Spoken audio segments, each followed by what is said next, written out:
Hey there, this is Morgan Fleur-de-Lis, the champion of freedom. Thank you for watching this video. Today we're going to go over how to be more compelling and create more sales through your presentations, whether you're on video, whether you're actually creating PowerPoint presentations, or delivering in front of a room. But real quick, before I get into that, quick story. A few days ago, my girlfriend and I, we went to go see Star Trek, the new movie, Into Darkness, right? It's a fantastic film. If you haven't seen it, go check it out, especially if you're into Star Trek, especially if you're into science fiction, right? But at the beginning of the film, and I won't give away the story, but at the beginning of the film, Captain James T. Kirk actually loses his captain rank and he is demoted. And the reason he is demoted is that he is rather reckless. He thinks about himself. He's only concerned about himself. And it's part of his growth throughout the film to become more concerned about others, to become more concerned about his crew. And that's what your business is. When someone decides to do business with you, you have to become more concerned about them. This is the growth pattern, and you can do that through compelling language, through compelling visual language. And so what we're going to share with you today and through this series is one of the key elements that can take your business in the direction it needs to go, help separate you from the competition, and show the world that you can help them understand your business and that you're actually focused on them more than you're focused on yourself. All right? So what are we really doing here? We are going to train you in the art of metaphors.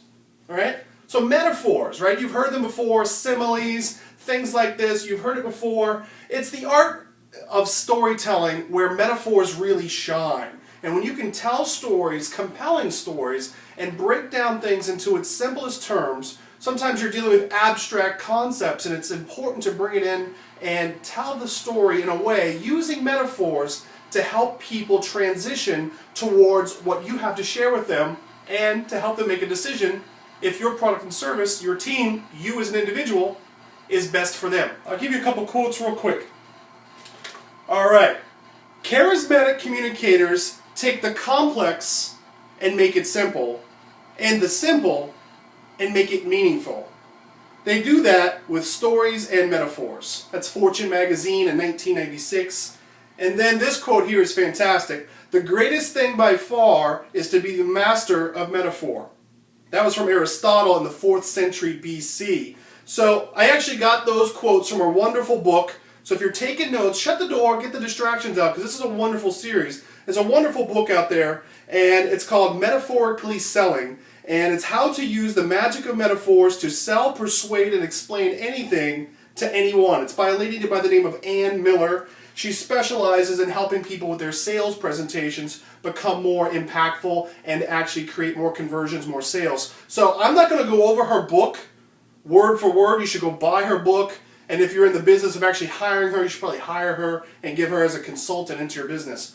But we're going to go over a lot of what's in the book. So you could treat this almost as a review of the book, but also we're going to go through a lot of the exercises that are in the book. But I will not be going through the book word for word. I won't go through it chapter by chapter even.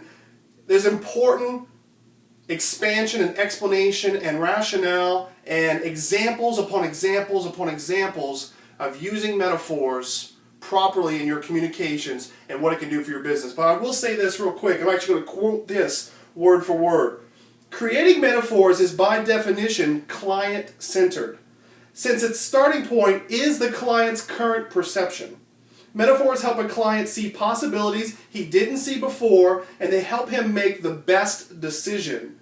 By packaging an idea in highly vivid language, they help him pitch it internally. They help the client feel good about an idea or decision, and that keeps a client coming back, right? And that's in one of the very first chapter of the book. And she gives a wonderful example of Lee Iacocca trying to sales pitch the American public and the government, the Congress, that they needed this billion-dollar bailout, right? $1.2 billion. I think this was in the 80s. And of course, no one likes bailouts, right? So he pitched it as a safety net, right? He used the metaphorical language of a safety net. You know, people like the idea of a safety net. But they don't like the idea of a bailout, right? Even though it's the exact same thing. It was the choice of words, right? And metaphor language will do that. So what we're going to be going over the course of this book and this training is what Ann Miller has been sharing in this book. You should go pick it up. And some of the examples, some of the training, and we're going to show you how marketers, both internet marketers, network marketers, people building a home-based business, how this ties in together. So my name is Morgan Fleur-de-Lis, the champion of freedom. Get to the next video. We're going to go through some concrete steps of why you need to be using metaphorical language within your presentations, within all of your communications, and how it's really going to separate you from the tens of thousands of other reps that may be in the very same company or promoting the very same product that you're promoting. Take care.